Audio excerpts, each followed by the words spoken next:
My name is Alara, a name my mother chose because it means starlight.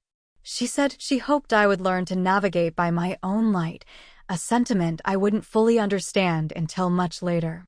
I was 29 when I married Liam. I'm a landscape designer. My world is one of patient growth, of nurturing seedlings into resilient oaks, of understanding that beauty takes time and careful planning. Liam was an architect, a man who built bold, striking structures that seemed to spring from the earth overnight. He was the gust of wind to my deeply rooted tree, and for the first year of our whirlwind romance, his spontaneity felt like the most wonderful kind of freedom.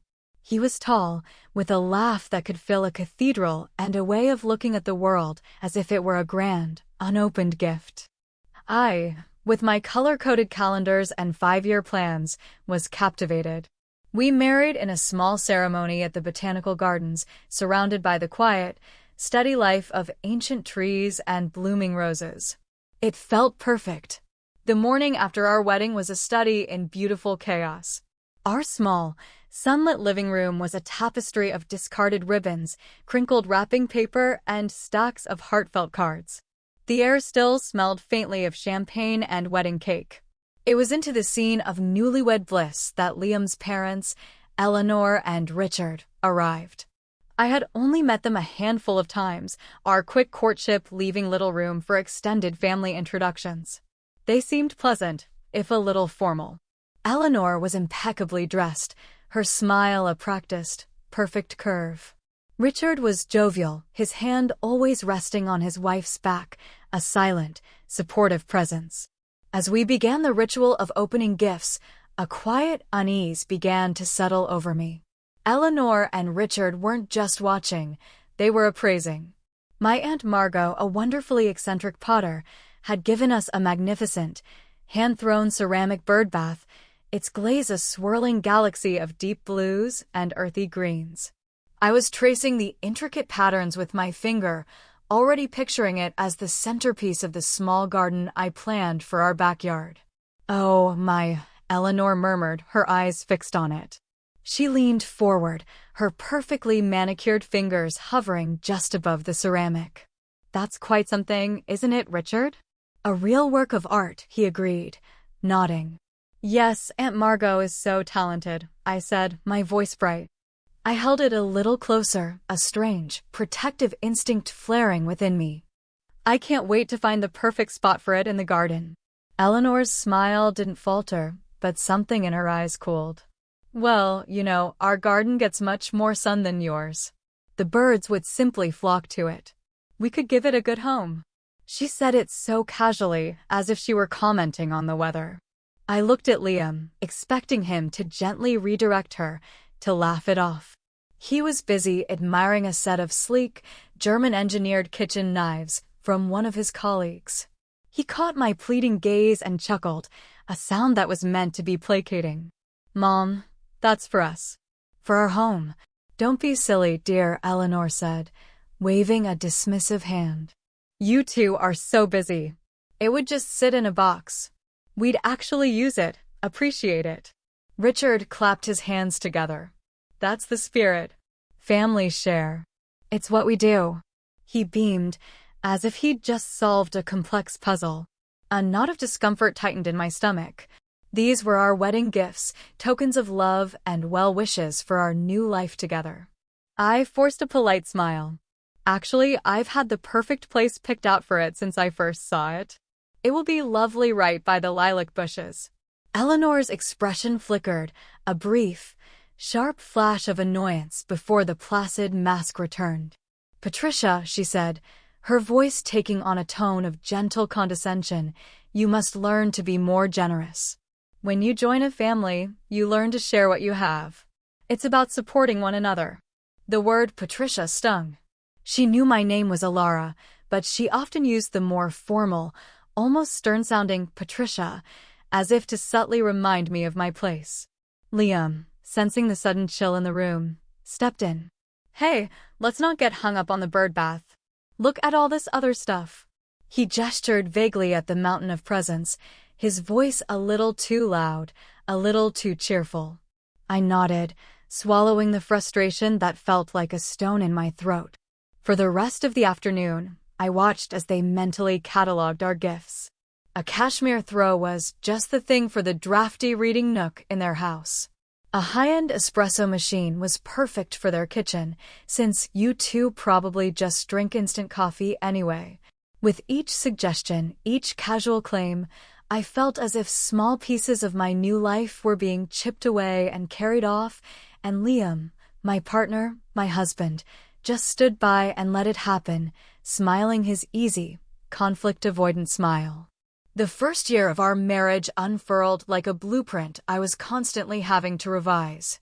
We settled into a rhythm, but it was a rhythm often dictated by the needs and wants of Liam's parents. Small compromises became a weekly occurrence. Sunday dinners at their house were not invitations but summonses. My suggestions for a quiet weekend away were often met with, "Oh, but Mom was hoping we'd help her with her rose bushes." Liam saw it as filial duty. I saw it as a slow erosion of our autonomy. For our first anniversary, I was determined to reclaim a piece of us. I wanted a night that was solely about Alara and Liam. I booked a table at the Gilded Spoon, an intimate, Michelin-starred restaurant tucked away on a quiet, cobblestone street. It was known for its tasting menus and hushed, romantic atmosphere. It was an extravagance, but I felt we deserved it. As a gesture of goodwill, a peace offering to my own resentful heart, I suggested we invite his parents. I reasoned that including them in our celebration on our terms might subtly reset the dynamic. When we arrived, Eleanor and Richard were already seated, their posture ramrod straight against the plush velvet banquettes. "What a charming little place, Patricia," Eleanor commented, her eyes sweeping the room with an air of critical assessment. Liam gave my hand a squeeze under the table, a silent thank you for the effort. For a moment, a fragile hope bloomed in my chest. Perhaps this night could be a turning point. As the waiter presented the menus, I already knew what I wanted: the seared scallops followed by the duck confit, dishes we had talked about trying for months. I watched as Eleanor's eyes scanned the right side of the menu, the column of prices. A small, decisive smile touched her lips. "Well, since it's such a special occasion," she announced to the table, though her words seemed aimed at the universe at large, "I think we simply must have the grand tasting menu. The one with the wine pairing." She looked at Richard, who nodded enthusiastically. "And the caviar supplement, of course," he added with a wink at the waiter. "You only live once." My own smile felt brittle, stretched too thin across my face. The grand tasting menu was, by a staggering margin, the most expensive option, a culinary journey priced for royalty, not for a young couple on a budget. I glanced at Liam, hoping he might gently suggest one of the more reasonable, yet still luxurious, a la carte options. He just offered a small shrug, his expression a familiar cocktail of resignation and a desire to keep the peace. "It's our anniversary," he said quietly to me. "Let them enjoy it. Don't worry about it." But I did worry. I worried as each of the 7 exquisite courses arrived, works of art on a plate, paired with glasses of wine that the sommelier described in reverent, hushed tones. I worried as Eleanor and Richard offered pronouncements on each dish. "The foam is a bit pedestrian, but the lobster itself is divine," as if they were seasoned critics, not guests at their son's anniversary dinner. Liam and I ate our more modest, though still delicious, meals in a sort of parallel silence, our conversation punctuated by their louder, more performative enjoyment. The night I had so carefully planned, a quiet symphony for 2, had been hijacked and turned into a boisterous opera starring them. When the bill arrived, tucked discreetly into a small leather folio, the waiter placed it in the center of the table. Richard made no move for it. Liam reached for it, and I saw the brief, almost imperceptible flicker of shock in his eyes as he saw the total. It was more than our monthly mortgage payment. He recovered quickly, pulling out his credit card with a practiced motion. As we walked out into the cool night air, Eleanor linked her arm through mine. Her perfume was strong, a cloud of expensive floral notes. "That was just wonderful," "Patricia, dear," she cooed, her voice thick with satisfaction. "A truly memorable evening. We must make this an annual tradition." I didn't answer. I just looked ahead into the darkness, the faint glow of the streetlights illuminating the path back to the car, and wondered if this was it. If this was what the rest of my life was going to be. An endless series of quiet concessions, of my plans and dreams being overwritten by their desires, all while my husband stood by, telling me not to worry. Autumn in Oakhaven was a masterpiece. The maple trees that lined our street set themselves ablaze in fiery shades of crimson and gold, and the air grew crisp with the promise of colder days. Liam and I had fallen into a comfortable domestic routine, and in the quiet moments, just the two of us, I could almost forget the undercurrent of tension. One evening, we were untangling strings of fairy lights, the warm glow casting soft shadows across our living room. We were planning a quiet Thanksgiving, just the two of us, a prospect that filled me with a profound sense of peace. Liam was scrolling through his phone, a small chuckle escaping his lips. "Well, you've got to hand it to them. They're efficient." "Who's efficient?" I asked, draping a string of lights over a curtain rod. "My parents. They just sent over their Christmas list." He said it so matter-of-factly, as if he were announcing the weather forecast. "Their wish list." The concept felt foreign, something children did. "Yeah, they do it every year. Makes it easy, you know? No guesswork." He turned the phone towards me. My eyes widened as I scrolled. It wasn't a list. It was a catalog of luxury. A specific model of a high-end drone for Richard. A designer leather handbag for Eleanor, complete with a link to the exact product page. A set of ridiculously expensive noise-canceling headphones. A subscription to a Wine of the Month club that cost more than our weekly grocery bill. It went on, each item more opulent than the last. "Liam, this is incredible," I murmured, and not in a good way. "They can't be serious." He took the phone back, shrugging. "They've always had expensive taste." What can I say? A familiar feeling of unease settled over me. It wasn't about the money, not really. It was about the expectation. The sheer, unadulterated entitlement of it. Liam's birthday was also approaching, and I had been saving for months to buy him a beautiful, vintage chronograph watch he'd admired in a shop window downtown. It was a personal, thoughtful gift, something that spoke to his appreciation for design and history. Now, the quiet joy of that planned surprise felt tainted, reduced to just another transaction in a season that was apparently all about fulfilling a shopping list. When Liam asked me what I wanted for Christmas, I tried to make a joke of it. "How about we ask for donations to the City Park Fund in our name?" He laughed. "That's a good one. But seriously, your laptop is on its last legs, right? We should put a new one on our list for them." The implication was clear. We were to give lavishly from their list, and in return, we could perhaps request a practical, necessary item. The imbalance was galling. I decided to push back, just a little.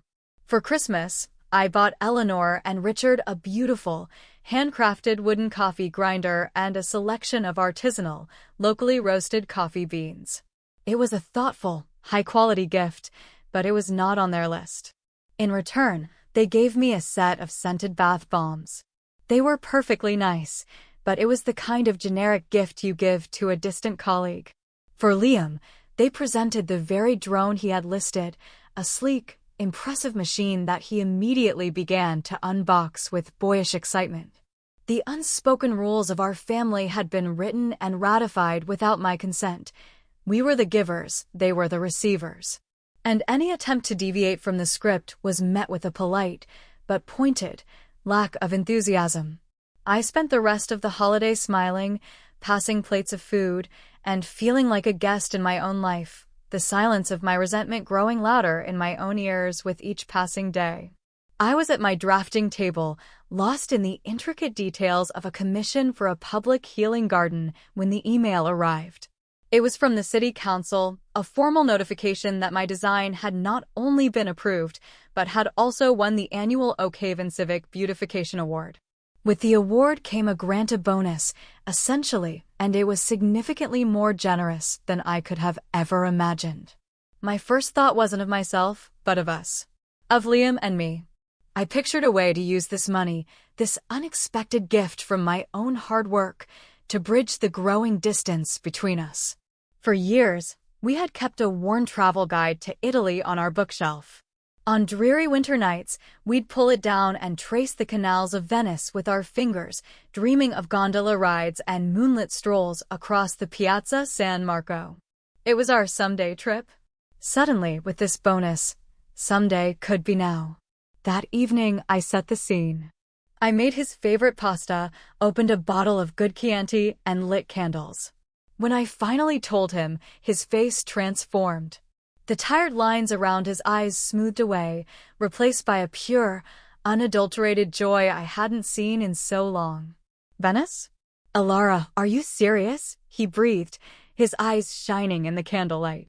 He crossed the small space between us in a single step and lifted me into a hug, spinning me around. That's incredible. Absolutely incredible. The moment was perfect, a fragile bubble of shared happiness. And then, the bubble popped. His phone, lying on the counter, buzzed. It was his mother. My heart sank. I wanted to say, don't answer it. Not now. Let this be ours for a little while. But I didn't. I could only hear his side of the conversation, but it was enough. His voice, initially booming with excitement, gradually deflated. Yeah, it's amazing. Alara got this huge bonus. Venice, can you believe it? I know, Mom. I know you've always wanted to. Well, yeah, I suppose. He ended the call and turned to me, his joyful expression replaced by one of somber, pained apology. The words hung in the air before he even spoke them. They want to come with us. My fork clattered onto my plate. What? To Venice? On our trip. My voice was dangerously quiet. He nodded, running a hand through his hair, a gesture of deep anxiety. They've never been. Mom got all emotional, said it's been their dream their whole lives. She asked if we could take them. As a family. The candlelight flickered, and the cozy room suddenly felt cold and vast. Liam, this was supposed to be for us, I said, the words feeling heavy and inadequate. This was my bonus. My gift to you. To us. It was meant to be our romantic escape. I know that, he said, his voice pleading. But they're getting older, Alara. Think of how much they've done for us. My mind flashed to the commandeered wedding gifts, the exorbitant anniversary dinner, the Christmas list. What exactly had they done for us? It felt like all they did was take. This is our time, I insisted, my voice gaining strength. We can plan a separate trip with them another time. A weekend at the coast, something. But Venice is ours. He sighed, a deep, weary sound that grated on my raw nerves. You don't understand. They won't see it that way. They'll be so hurt. And what about me? The question was a raw whisper. Don't I get to be hurt? I worked for this, Liam. I earned this. And I wanted to share it with my husband. Just my husband. He was silent for a long time, the pasta growing cold on our plates. Finally, he looked at me, his eyes full of conflict. Okay, he said, his voice barely audible. You're right. I'll talk to them. I'll tell them it's not a good time. But when he finally made the call a day later, with me standing tensely by his side, his resolve crumbled like sand. He put his mother on speakerphone, a fatal error. Look, Mom, he started, his voice wavering, about Venice. Maybe it would be better if we all went together next year. We could plan it out more. Eleanor's voice, tinny and sharp through the phone's speaker, cut him off. Next year? Why on earth would we wait until next year? You just said Alara has the money now. The implication was clear. My money was their money. I couldn't stay silent any longer. I snatched the phone from his hand. Because this trip isn't for the whole family, Eleanor. I said, my voice shaking with a fury I hadn't realized was simmering so close to the surface. This is for me and Liam. It's a romantic trip for two. We need this time together. There was a stunned silence on the other end of the line. Then Eleanor's voice, dripping with ice. Well, that is the most selfish thing I have ever heard, Patricia. Truly, astonishingly selfish. And she hung up. The click echoed in the silence of our kitchen. Liam wouldn't look at me. He just stood there, a statue of misery, caught between his wife and his mother. And I knew, with a dreadful, sinking certainty, that this was a battle I had won, but a war I was about to lose. In the days that followed the disastrous phone call, a chilling silence descended upon our home. It was a silence thicker than words, heavy with resentment and unspoken accusations. Liam became a ghost in his own life. He left for his office before the sun was fully up and returned long after I had eaten a solitary dinner. Our interactions were pared down to the barest essentials. There's leftover lasagna in the fridge, I'd say to his retreating back as he headed upstairs. Thanks, he'd murmur, not breaking his stride. The space between us in our bed at night felt like a vast, frozen lake. I missed him. I missed the easy laughter, the late-night conversations on the sofa, the feeling that we were a team. This quiet, hollowed-out version of my husband was a stranger. I tried, a few times, to breach the wall he had built around himself. Each attempt was like throwing a pebble against a fortress. One evening, I couldn't bear it anymore. He was picking at his food, his gaze fixed on a point somewhere over my left shoulder. The only sound was the scrape of his fork on the ceramic plate. Liam, I began, my voice trembling slightly. We can't keep doing this. This silence. It's killing us. He continued to chew, his jaw working methodically. Finally, he set his fork down with a soft clink. What do you want me to say, Alara? I want you to talk to me, I pleaded, my heart aching. I want to understand why this has broken you. Why it feels like you've already chosen a side, and it isn't mine. He sighed, the sound filled with a profound weariness that seemed to age him before my eyes. He laced his fingers together on the table. They're my parents. They're devastated. My mom cried for 2 days. She said she never thought her own son would exclude her from his life. This isn't about excluding them from your life. My voice rose with frustration. It was about having one single experience that was just for us. What about our life, Liam? What about our marriage? He ran a hand through his hair, a gesture of complete exasperation. I know. It's just. I feel like I owe them. They sacrificed a lot for me when I was growing up. I feel this obligation. An obligation to make them happy at the expense of your wife?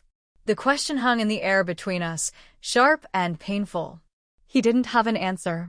In that moment, I saw the foundation of our marriage for what it was, not solid rock, but shifting sand, constantly being eroded by the tide of his parents' expectations. It's supposed to be us against the problem, Liam, I said, my voice dropping to a quiet, steady tone. Not me against you and them.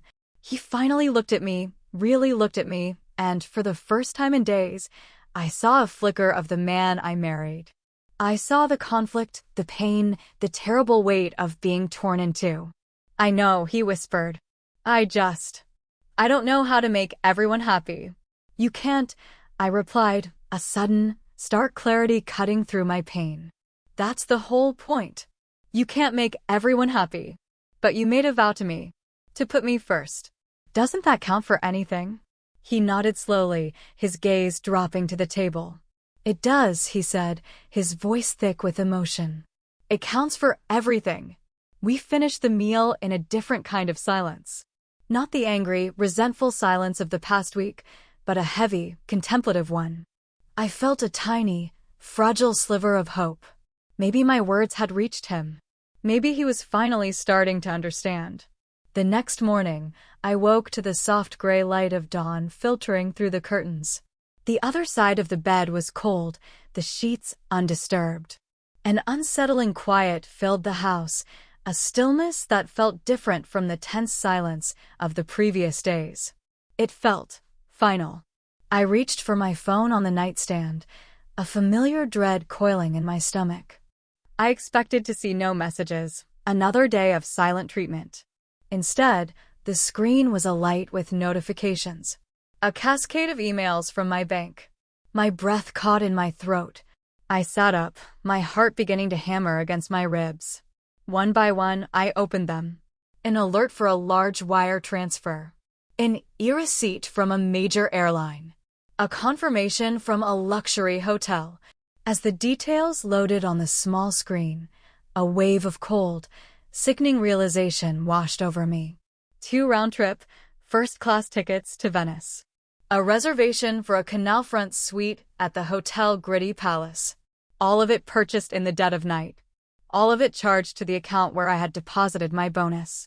The timestamp on the airline confirmation showed that the flight had departed from the international airport 3 hours ago.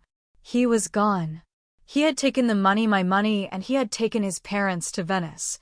The phone felt impossibly heavy in my hand. He hadn't just disagreed with me. He hadn't just failed to stand up for me. He had waited until I was asleep, accessed the account we once shared, and stolen my dream right out from under me. It was a betrayal so profound, so absolute, it left me breathless. With trembling fingers, I dialed his number. I knew he wouldn't answer. He would be 30,000 feet over the Atlantic, sipping champagne with Eleanor and Richard, the victors. It went to voicemail, his cheerful, recorded voice a cruel mockery. When the beep sounded, my own voice was eerily calm. Liam, I saw the charges. You went to Venice. You took my bonus, and you went with your parents. I paused, taking a steadying breath. I hope you have a wonderful time. I hope it's worth it. I hung up before I could say anything else, before the dam of my composure could break. The house, our home, suddenly felt like a tomb. The walls seemed to be closing in, suffocating me with the ghosts of shared laughter and broken promises. I sat at the kitchen table for a long time, the sun rising higher in the sky, a storm of fury, grief, and a strange, terrifying clarity raging inside me. Then I stood up. With a resolute purpose I didn't know I possessed, I walked to my laptop. I opened my email and found the hotel confirmation. I canceled it. I found the airline booking. I canceled the return flights. I logged into my bank and, with a few decisive clicks, transferred the remaining funds to a new account under my name only. I changed every password. Each action was a snip of a thread, severing the ties that had bound me to him. He had made his choice. He had chosen his parents, chosen their dream, funded by my work and his deceit. And in doing so, he had sealed our fate. I went upstairs and pulled my suitcases from the back of the closet. Methodically, I began to pack. Clothes, books, my drafting tools. Each item I placed in the bag was a piece of my life that was truly mine. There would be no reconciliation. No tearful apologies could bridge this chasm. He hadn't just made a mistake. He had revealed his character. The last thing I did was slip my wedding ring off my finger. The delicate gold band, once a symbol of unending love, felt cold and foreign. I placed it on the polished granite of the kitchen counter, right where the morning sun would hit it, a solitary, glittering testament to a love that had died. I took one last look at the home I had tried so hard to build, and then I walked out the door and didn't look back. The drive away from the house was a blur of motion and a fierce, clarifying focus. My car was packed with the essentials, a mobile capsule of my fractured life. As I merged onto the highway, leaving the familiar streets of my neighborhood behind, my phone, which I had forgotten to silence, began to buzz insistently. A text from Liam. Then another. Then a flurry of messages from Eleanor. I pulled into a rest stop, the gravel crunching under my tires. My hands were steady as I read them. Liam's message was a masterpiece of self-unawareness. Alara, we landed. Call me. We need to talk about this. I know you're upset, but we can work it out. Work it out. The phrase was so absurd, so insulting, it almost made me laugh. I started to type a furious reply, my thumbs flying over the screen, but then I stopped. I deleted the angry words. There was nothing to say. The silence was my answer. Eleanor's messages were a torrent of indignant confusion. Patricia, our hotel reservation was canceled. What is going on? Did you do this? This is unacceptable. Another followed moments later. And the return flights are gone too. You answer us this instant. You have stranded us. I looked at the messages, at their panic and entitlement blooming halfway across the world. They were in Venice, the city of their dreams, a trip built on a foundation of theft and betrayal. Let them figure it out. I turned the phone off, plunging their desperate pleas into a digital void. The weight that lifted from my shoulders was immediate and immense. My first stop was the bank. The manager, a kind-faced woman named Mrs. Gable, listened to my clipped, professional explanation with a look of deep compassion. I need to ensure my accounts are completely secure and that my husband has no further access, I stated, my voice more solid than I felt. Of course, she said, her tone gentle but firm. Let's take care of you.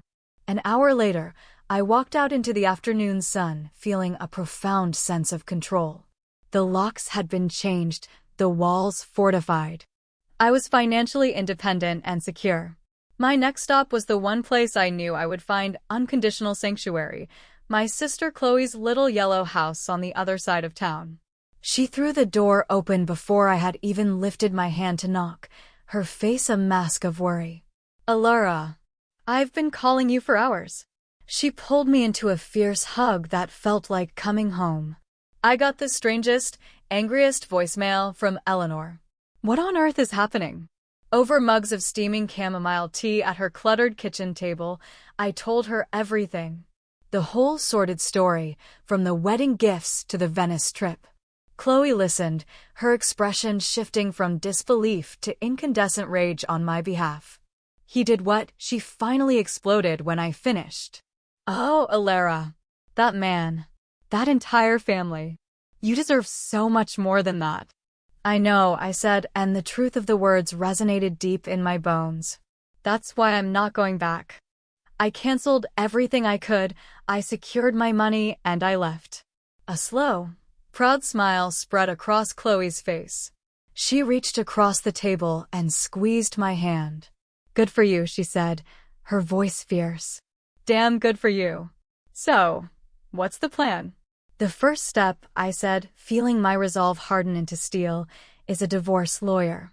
I want this over. I want it clean, and I want it fast.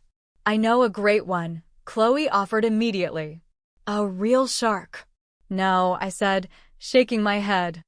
I don't want a shark. I don't want to fight. I just want it to be over. I need someone who doesn't know them, who has no ties to that life. This needs to be a clean break. We spent the rest of the evening unpacking my car, finding places for my belongings in Chloe's spare room. The simple, mundane tasks, folding clothes, stacking books, arranging my drafting pencils were a balm to my soul, a way of physically reassembling my life piece by piece. A few days later, while I was sketching in Chloe's garden, trying to lose myself in the familiar comfort of botanical lines, my phone buzzed with another message from Liam. Alara, please. I'm sorry. I made a terrible mistake. I miss you. I think we can fix this. The words no longer held any power over me. They were just echoes from a life that was no longer mine. I typed a simple reply. There is nothing to fix, Liam. Please respect my decision to move on. My resolve was tested when, a week later, a car I didn't recognize screeched to a halt in front of Chloe's house. Eleanor and Richard, looking disheveled and furious, stormed up the walkway. They must have found a way to book a flight home. Chloe opened the door, and they pushed past her without an invitation. Patricia. Eleanor's voice was a shrill shriek. You have some nerve. After what you did. You ruined our trip. You are a vindictive, selfish, greedy woman. Chloe, all 5'4" of her, stepped between us, her body a protective shield. That's enough, she said, her voice low and dangerous. You will not come into my home and speak to my sister that way. You need to leave. Now. Richard puffed out his chest. This is a family matter. It has nothing to do with you. She is my family, Chloe retorted, her eyes flashing. And you're trespassing. Leave, or I will call the police. The confrontation was ugly and loud, drawing the curtains of curious neighbors. But through it all, I remained calm. Watching them, red-faced and sputtering with rage, I felt nothing but a profound sense of detachment. They were no longer my problem. This drama, this entitlement, this endless vortex of need, it no longer had any claim on me. They finally retreated, muttering threats and insults, leaving a wake of toxic energy that Chloe and I quickly cleared by opening all the windows. That ugly scene wasn't a trauma, it was a confirmation. I was unequivocally done. The divorce was a quiet, administrative affair. I sat in sterile offices, signed documents with a steady hand, and nodded as lawyers explained the division of assets. Liam, through his lawyer, didn't contest anything. It seemed the fight had gone out of him. When the final decree was stamped, I walked out of the courthouse not into a void, but into the bright, clean air of my own future. Chloe was there, waiting with a hug. You did it, she whispered. I had stood tall against the quiet tyranny of their selfishness. I had refused to be a supporting character in someone else's story. I walked away from that gray building, leaving a past behind me that held no more power. Liam's messages trickled in for a few more weeks' apologies, justifications, angry recriminations, and then they stopped. I never replied. I found a small, sun-drenched apartment with a balcony just big enough for a riot of potted plants.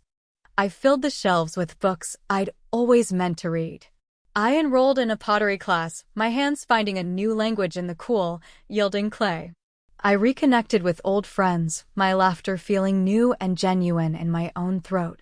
One evening, months later, I was sitting on my balcony, a cup of tea warming my hands, the scent of lavender and rosemary rising from the pots around me. The city lights twinkled below, a different kind of starlight. I scrolled through my phone's contacts until I found his name. Liam. For a long moment, I just looked at it. Then, with a quiet sense of ceremony, I pressed delete.